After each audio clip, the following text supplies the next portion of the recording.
So previous class के अंदर जो मेनली हमने कवर अप किया था of the chapter number 8 was NITI Aayog और लास्ट में हमने 7 that is sustainable action for transforming the human capital जो कि 3 स्टेट्स में अप्लाई होता था।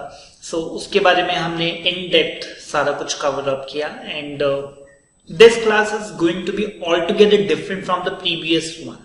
Ultimately चैप्टर का नेम क्या है? That is the key governmental institutions. Government के सबसे मेन इंस्टीट्यूट्स कौन से हैं? और मैंने आपको बताया there are hundreds of them, but very handful we are going to cover up in this chapter. Only those which are relevant to our profession. So very important one, that is the MCA. The next one is MCA, which we are going to cover, Ministry of Corporate Affairs. India के अंदर बहुत सारी अलग अलग ministries हैं जी हमारे पास, जिसके अंदर ministry of corporate affairs is one of them and the prime most thing throughout this topic is going to be कि मिनिस्ट्री ऑफ कॉर्पोरेट अफेयर्स में कौन कौन से काम इनको सौंपे गए हैं, what they all have to monitor, किस किस के लिए का इनको ध्यान रखना है। So ministry of corporate affairs जैसे कि नाम ही आपको बता रहा है, सबसे पहले तो इन्होंने कंपनीज एक्ट की एडमिनिस्ट्रेशन करनी है। देखिए सिर्फ कानून को बना देना ही सफिशिएंट नहीं होता है। हमने कंपनीज एक्ट तो बना दिया, बट आप ये भी तो देखो कि वो ठीक से इंप्लीमेंट हो रहा है कि नहीं, उसको मॉनिटर करना पड़ेगा। And we have to keep on updating the laws. देखिए लॉज में बहुत फ्रीक्वेंटली अमेंडमेंट्स आती रहती हैं, तो वो अमेंडमेंट्स कैसे प्रपोज की जाती हैं, तो ये सारा काम देखने वाला किसका रहता है? मिनिस्ट्री ऑफ कॉर्पोरेट अफेयर्स का। मैं फिर से आपको बता रहा हूं, पूरे पेज के अंदर main stuff which we are going to cover is कि मिनिस्ट्री ऑफ कॉर्पोरेट अफेयर्स कौन कौन से डिपार्टमेंट्स को देखते हैं, कौन कौन से कामों को मॉनिटर करते हैं, क्या क्या चीजों को सुपरवाइज करते हैं। That is the main thing which we are going to cover up. सबसे पहले हमारे पास आया जी द मिनिस्ट्रीज प्राइमरली, सबसे इंपॉर्टेंट काम जो इनको दिया गया है primarily with the administration of companies act 2013। इससे पहले कौन सा था जी? Companies act 1956। तो ऑब्वियसली अब आपको दोनों लिखने की तो जरूरत नहीं है, आप कंपनीज एक्ट 2013 अगर अकेला लिख दें तो भी सफिशिएंट है, बट उन्होंने दोनों बता दिए कि 1956 की कंप्लायंस भी इन्होंने देखनी है और 2013 की भी कंप्लायंस इन्होंने देखनी है। फिर वो कहता है कि जी LLPs, सो लिमिटेड लायबिलिटी पार्टनरशिप एक्ट 2008 में हम लेकर आए, तो वो कहता है कि दैट टू इज, उसकी भी जिम्मेवारी किसको सौंपी गई? MCA को। And the other allied laws होता है कि जी कंपनीज एक्ट से ही कंपनीज के ऊपर लगने वाले ही कुछ और भी अगर कोई लॉ एक्ट्स या रूल्स हमने बनाए हैं, रेगुलेशंस हमने बनाई हैं, तो इनसे मिलते जुलते जितने भी कानून हैं, रूल्स हैं, रेगुलेशंस हैं, उनकी भी जिम्मेवारी किसको सौंपी गई? MCA को। And the regulations framed thereunder mainly for regulating the functions of the corporate sectors in accordance with the law। कि हमारे देश का जो कॉर्पोरेट सेक्टर है, जितनी भी हमारे देश की कंपनीज हैं, वो लॉ के हिसाब से चले, कोई लॉ ब्रेक ना कर दे। तो ये काम हमने किसको सौंपा? MCA को। तो इस पैराग्राफ को अगर रीफ्रेज करना हो तो मैं दोबारा से आपको बता रहा हूं, कंपनीज एक्ट 2013 से पहले जो पुराना कंपनीज एक्ट था 1956 और LLP एक्ट 2008, और इनके अलावा जितने भी एलाइड एक्ट्स हैं, रूल्स हैं, रेगुलेशंस हैं, उन सबको भी इंप्लीमेंट और मॉनिटर करने की जिम्मेवारी किसको सौंपी गई? MCA। MCA stands for ministry of corporate affairs. फिर वो कहता है कि जी हमने कंपटीशन एक्ट की भी जो जिम्मेवारी है वो MCA को ही दी। कंपटीशन एक्ट क्या है, ये थोड़ा सा नीचे इन डेप्थ यहां पर आएगा जी, कंपटीशन कमीशन ऑफ इंडिया। मैं आपको बता देता हूं जी, हमारे देश के अंदर ना हम कंपटीशन को प्रमोट करना चाहते हैं। देखिए गवर्नमेंट क्या चाहती है कि देश में ज्यादा से ज्यादा कंपटीशन हो, जितना ज्यादा कंपटीशन होगा उतनी बेटर सर्विसेज मिलेंगी, उतना चीपर रेट मिलेगा और कंज्यूमर का फायदा होगा। द आंसर इज येस और नो।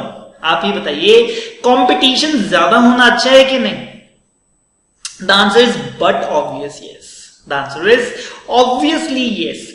आप इमेजिन कीजिए, जब तक जियो मार्केट में नहीं आया था तो उससे पहले एयरटेल की एक तरह से मोनोपोली थी। Vodafone was there and few other companies were there, but Airtel used to dominate the Indian telecom market like anything. और डाटा कितना मिलता था आपको याद ही होगा। मेरा एयरटेल का प्लान मैं आपसे शेयर करता हूं, उस वक्त 500 रुपीज पर मंथ का postpaid plan I use to use at that time, और डाटा मेरे को मिलता था जी 3 GB का। पूरे महीने में मुझे डाटा मिलता था 3 GB का। और उसके बाद वो कहते थे आपको और डाटा चाहिए, कोई प्रॉब्लम नहीं, 100 रुपए का टॉपअप करवा लो और 100 रुपए ऐड करवा लो अपने बिल में, हम आपको 2 GB और दे देंगे। तो 600 रुपए के अंदर मेरे को हर बार वो एक्स्ट्रा डाटा लेना पड़ता था, और 600 रुपए के अंदर मुझे कितना डाटा मिलता था, 5 GB। और जब जियो आया तो फिर कंपटीशन केम और एयरटेल को अपने क्लाइंट होल्ड करने थे। एयरटेल ने भी डाटा ज्यादा देना शुरू किया, और आज की डेट में आपको पता है कि जी टेलीकॉम के हमारे एक्सपेंसेस जो हैं वो बहुत कम हो गए। ठीक है, अब 584 के अंदर आपको 84 डेज का, which is equivalent to 3 months। ठीक है, I am not trying to promote the plans, but I am just sharing कि पहले जहां पे मुझे 600 रुपए 1 महीने का देना पड़ता था, अब मैं 600 रुपए जो हैं वो 3 महीने के पे करता हूं, और उससे बहुत ज्यादा अच्छी सर्विसेज और बहुत ज्यादा डाटा अब मुझे मिल रहा है। क्योंकि कंपटीशन आ गया। तो मार्केट के अंदर अगर मोनोपोली हो जाएगी, अगर सिर्फ 1% होगा, अगर कंपटीशन नहीं होगा, तो कंज्यूमर के लिए अच्छा नहीं। आप कहेंगे सर जिसकी मोनोपोली है, एयरटेल के पॉइंट ऑफ व्यू से सोचें तो फिर बुरा होगा, लेकिन अगर कंज्यूमर के पॉइंट ऑफ व्यू से सोचें तो बहुत अच्छा होगा। ठीक है, सो हमने एक प्रॉपर एक्ट बनाया हुआ है, जो कंपटीशन एक्ट, जिसमें हम ना नजर रखते हैं। क्या नजर रखते हैं? जब भी कोई 2 कंपनीज मर्जर करती हैं, ट्रेड एग्रीमेंट करती हैं, कुछ भी सांठ गांठ करती हैं, तो हम उसको नजर रखते हैं कहीं ये मोनोपोली तो नहीं बना रहे हैं। देखिए, मैं आपको वैसे एक एग्जांपल देता हूं। Bharti Mittal who is the owner of Airtel, Mukesh Ambani the owner of Jio, ये दोनों एक पार्टी में मिलते हैं, और भारती मित्तल कहते हैं कि सर आपको क्या मिला? ठीक है, आपने इतने सस्ते प्लान निकाल दिए, क्या मिला? ठीक है, वो कहते हैं कि सर एक बात तो आपको समझ में आनी चाहिए, और आपका और मेरा कोई कंपटीशन नहीं है। अगर हम दोनों आपस में लड़े जा रहे हैं और पब्लिक को फायदा मिल रहा है, तो भारती मित्तल ने मुकेश अंबानी को कहा कि सर हम दोनों टाई अप कर लेते हैं, आप अपनी कंपनी रखो, मैं अपनी कंपनी रख लेता हूं, लेकिन आप इस बात को सुनना ध्यान से, हम सिर्फ एक ट्रेड एग्रीमेंट कर लेते हैं। क्या आप भी अपने सारे प्लान 600 रुपए पर मंथ से ऊपर कर दो, मैं भी अपने सारे प्लान 600 रुपए पर मंथ से ऊपर कर दूंगा, 600 से नीचे का कोई प्लान रखूंगा ही नहीं। आपका भी फायदा, मेरा भी फायदा, पब्लिक गई भाड़ में, पब्लिक का क्या हमने सोचना है, आप अपना सोचो, हमारे प्रॉफिट सोचो, ओवरनाइट 3 गुना हो जाएंगे। अगर इन्होंने इस तरह का कोई ट्रेड एग्रीमेंट किया तो कंपटीशन एक्ट इनको नोटिस भेजेगा और कहेगा कि सर ये नहीं कर सकते, ये नहीं कर सकते। आपको समझ में आ रहा है? मैं सिर्फ ये ब्रीफ आपको देने की कोशिश कर रहा हूं। कंपटीशन एक्ट का काम क्या है? ये सिर्फ मॉनिटर करते हैं कि मार्केट के अंदर कहीं इस तरह के ट्रेड एग्रीमेंट्स तो नहीं है जिनका मासेस के ऊपर बुरा असर हो, जिससे कंपटीशन पे कोई भी बुरा असर आए तो ये उस एग्रीमेंट को एनल कर देते हैं, कैंसिल कर देते हैं और प्रोहिबिट कर देते हैं कि इस तरह से आप नहीं कर सकते। One more thing, competition act के अंदर जो मोनोपोली के ट्रेंड और ये सारी चीजें की जो बातें हैं, ये बड़े लेवल के ऊपर है। अब आप में से शायद किसी के मन में ये बात आ रही होगी कि सर मेरे घर के पास भी मार्केट है, वहां पर भी ना 3 दुकानदारों ने ऐसे ही कर रखा है। ठीक है, वो उन्होंने आपस में सांठ गांठ कर रखी है कि जी मैं भी सस्ता नहीं दूंगा, तू भी सस्ता मत देना, और अल्टीमेटली कंज्यूमर फंस जाता है। अब मैं मेन दूर बाजार में, मंडी में जाता हूं तो मेरे को बहुत महंगा मिलता है, मेरे को उन्हीं शॉप से लेना पड़ता है, और कोई भी शॉपकीपर कम नहीं करता। उन्होंने कंपटीशन के एडवर्स एक एग्रीमेंट कर रखा है। क्या मैं कंपटीशन एक्ट में उनकी शिकायत डाल सकता हूं? द आंसर इज नो, क्योंकि ये जो मोनोपोली है जी, ये बहुत छोटे लेवल की है।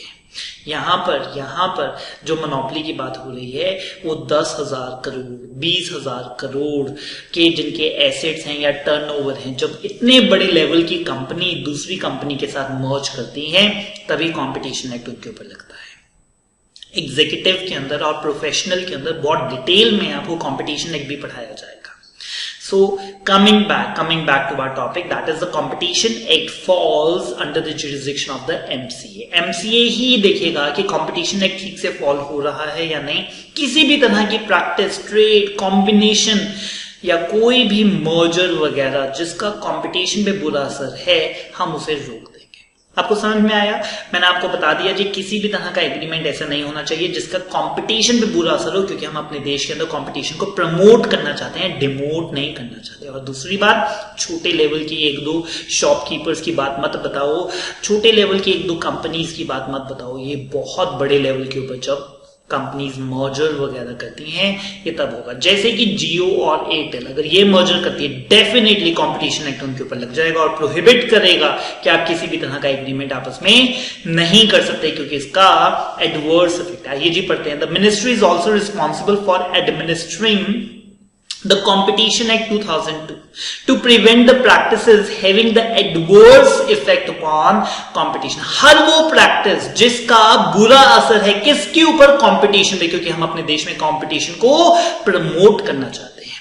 And to promote and sustain the competition in the market. Competition या फिर तो इंक्रीज हो, बहुत अच्छी बात है, या फिर कम से कम सस्टेन तो करे, कम ना हो, कंपटीशन कम ना हो, जितना है उतना रहे, और बढ़ जाए तो और अच्छा है जी। जितना ज्यादा कंपटीशन उतना बढ़िया है जी। जैसे कि आप देखते हैं कि अगर एक अकेली शॉप है ना तो उसके प्राइसेस बहुत हाई होते हैं, बट अगर आप कहते हैं कि सिर्फ मंडी में चल जाते हैं, किसी भी सब्जी मंडी में, फ्रूट की या किसी भी मंडी में चल जाते हैं, अब आप कहते हैं सर एक ही चीज को बेचने वाले 50 लोग बैठे हैं, वहां पे प्राइस बहुत सस्ता मिल जाता है और चीज भी बढ़िया मिलती है। क्यों? क्योंकि कंपटीशन है। और जब कोई पर्सन अकेला एक जगह पर बैठा होता है तो वो अपने मन मांगे रेट आपसे चार्ज करता है। To protect the interest of consumer through the commission, या आगे जाकर मैं आपको बताऊंगा, that is the CCI, Competition Commission of India।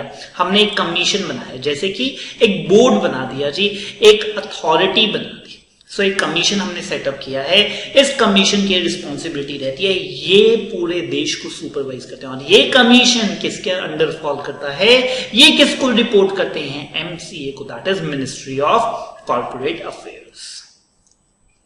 फिर वो कहता है कि जी it exercises the supervision upon 3 professional body. सबसे पहले है जी ICAI, that is the institute of chartered accountants of India. Next is ICSI, that is institute of company secretaries of India. And the third is cost accountants of India, the institute of cost accountants of India, ICAI। तो वो कहता है कि ये तीनों को भी कौन सुपरवाइज करता है? MCA, क्योंकि इन तीनों ने कंपनीज का काम करना है somehow. So in that case वो कहता है कि जी जो कंपनीज MCA के अंडर आ गई तो ये तीनों इंस्टीट्यूट भी MCA ने अपने अंडर ले लिया और कहा कि जिन तीनों को भी हम ही सुपरवाइज करेंगे।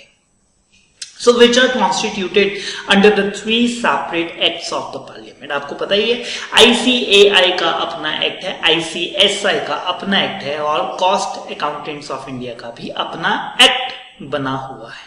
ये कंपनीज नहीं है, ये स्टैट्यूटरी बॉडीज हैं, क्योंकि ये अपना अलग से कानून लेकर पैदा हुए हैं। So for the proper and the orderly growth of the professional concern, तो वो कहता है कि जो ये प्रोफेशंस हैं ये प्रॉपर एंड ऑर्डरली ग्रो करें जी, हमारे देश में ये प्रोफेशन और अच्छा काम करें, तो वो कहता है इसके लिए MCA ने इन तीनों को अपने अंडर ले लिया है। The ministry has also the responsibility for carrying out the functions of the central government। Central government इनको बहुत बड़ी काम देती है for the administration of Partnership Act 1932 and the company's donation to the National Funds Act 1951 and the Societies Registration Act। अगर आपको कोई society, cooperative society या कोई भी सोसाइटी रजिस्टर करवानी है तो आपको सोसाइटी रजिस्ट्रेशन एक्ट में जाना पड़ता है। तो कहता है 3 एक्ट और सेंट्रल गवर्नमेंट ने MCA को सौंपे। That is the partnership act.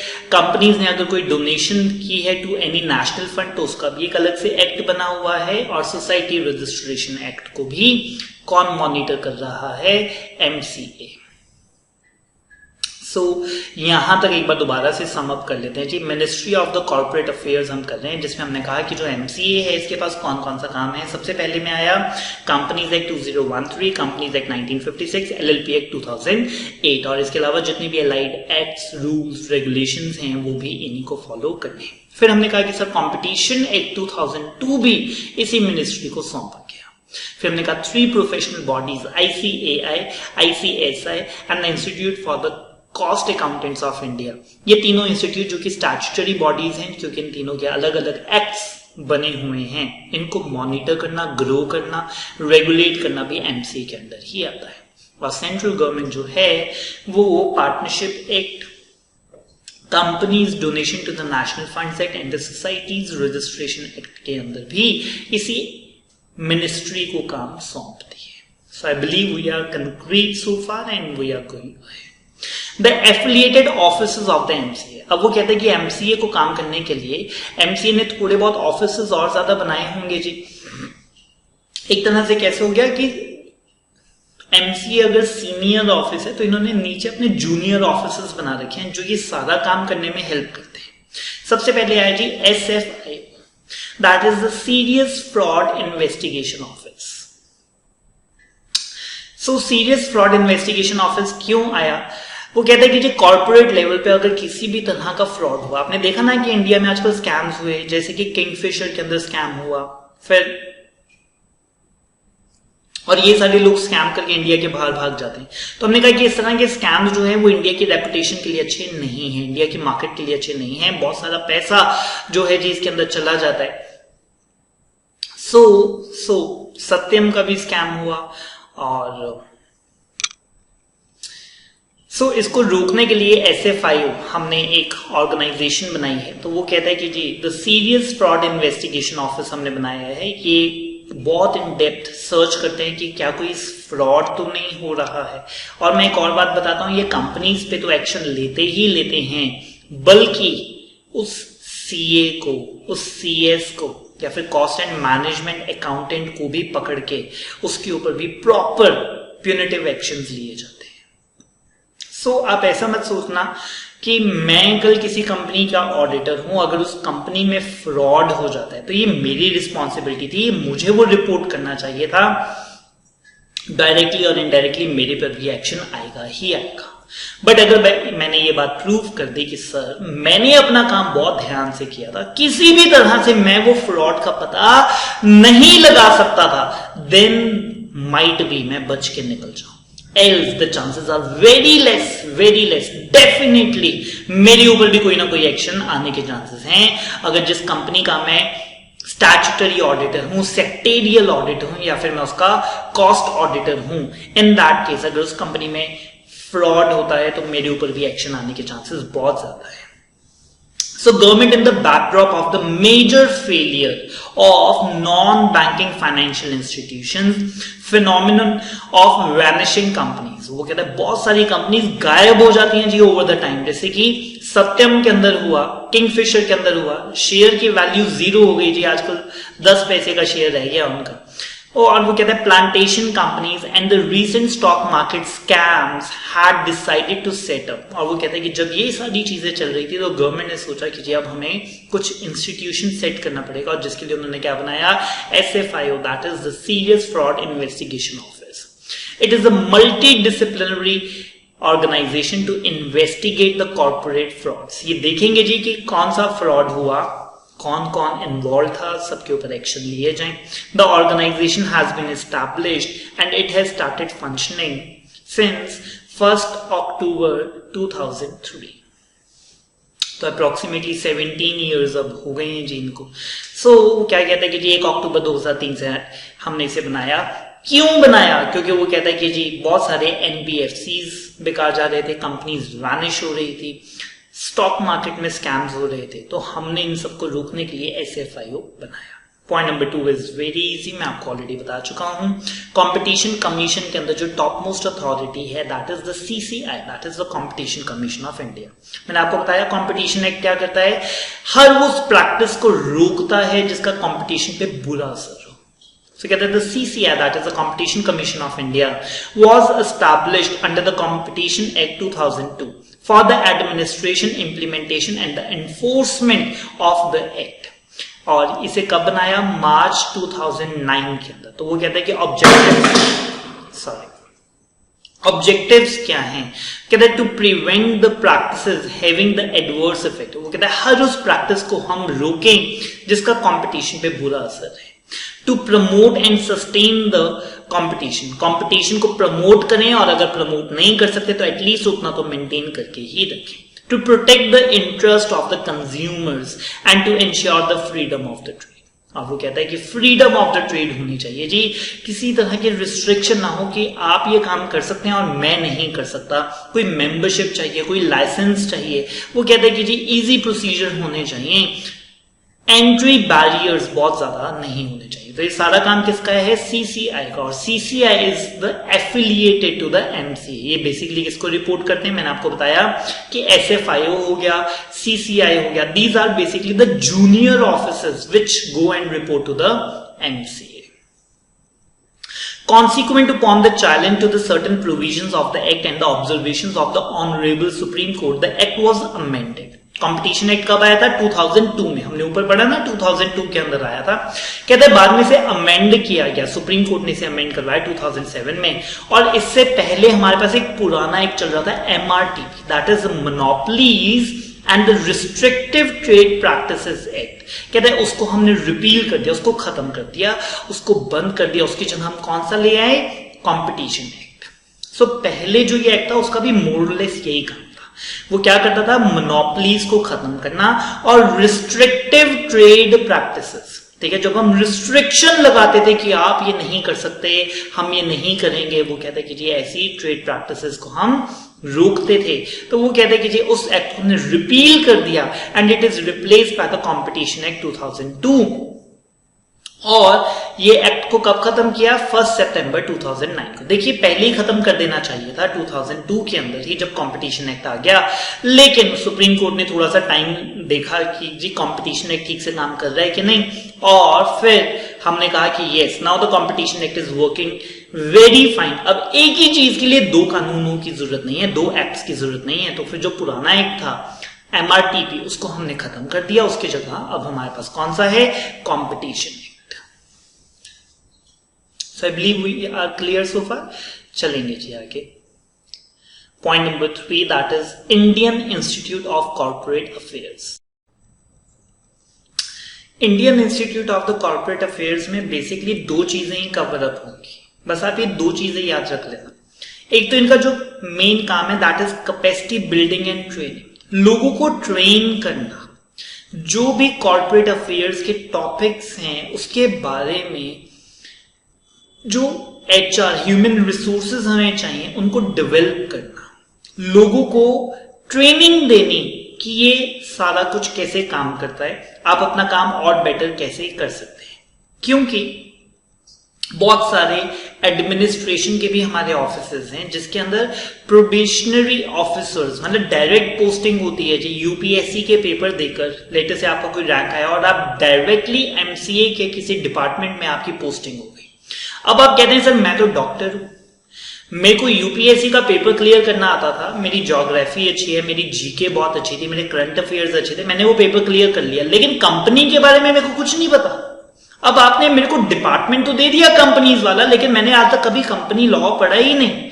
तो हमने कहा कोई बात नहीं कि सर हम आपको IICA, that is Indian institute of corporate affairs में भेजेंगे, वो आपको सारी ट्रेनिंग देंगे, आपको सारा कुछ सिखाएंगे and then you will start working and you will start your job.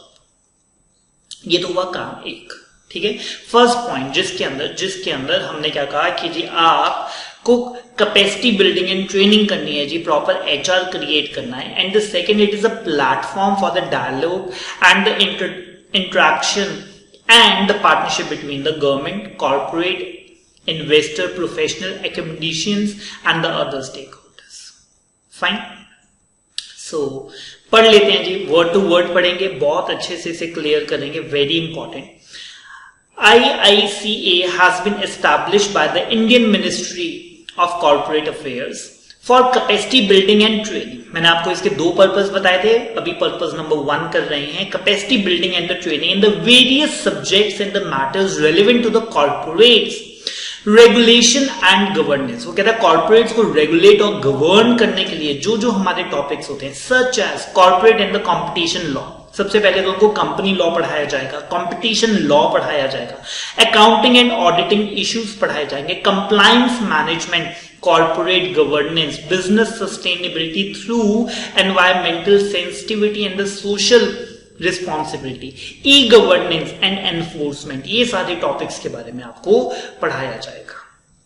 कहते हैं there is a proper wing of the IICA, जिसको हम क्या बोलते हैं, ICLS Academy, has the responsibility for conducting the induction and advanced training for the probationary officers belonging to the Indian Corporate Law Services recruited through the common exam of the Civil Services Examination। ये मैंने आपको पहले बताया कि UPSC का paper देकर अगर आपकी posting Indian corporate law service के अंदर हो रही है तो शायद आपका बैकग्राउंड जो है वो कॉमर्स का नहीं है, आपने ये सारे लॉज नहीं पढ़े हुए, तो IICA का एक प्रॉपर अलग से विंग है जी हमारा ICLS Academy, उसके अंदर हम आपको ये सारी चीजें पढ़ाएंगे। कौन कौन से टॉपिक्स जो कि कॉर्पोरेट रेगुलेशन एंड गवर्नेंस से रिलेटेड हैं वो मैंने आपको ऊपर बता दिए।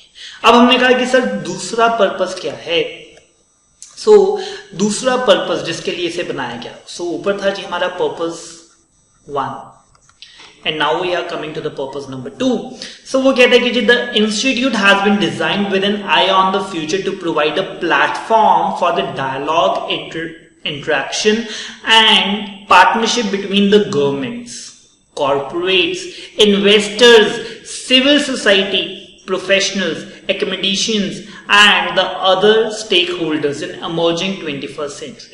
तो पहला था कि हमने ट्रेनिंग देनी है जितने भी हमारे सारे एरियाज हैं, और secondly it is a platform जहां पे हम इंटरेक्शन कर सकें, एक दूसरे को समझ सकें, पार्टनरशिप कर सकें between the among the various corporates, governments, investors, professionals etcetera.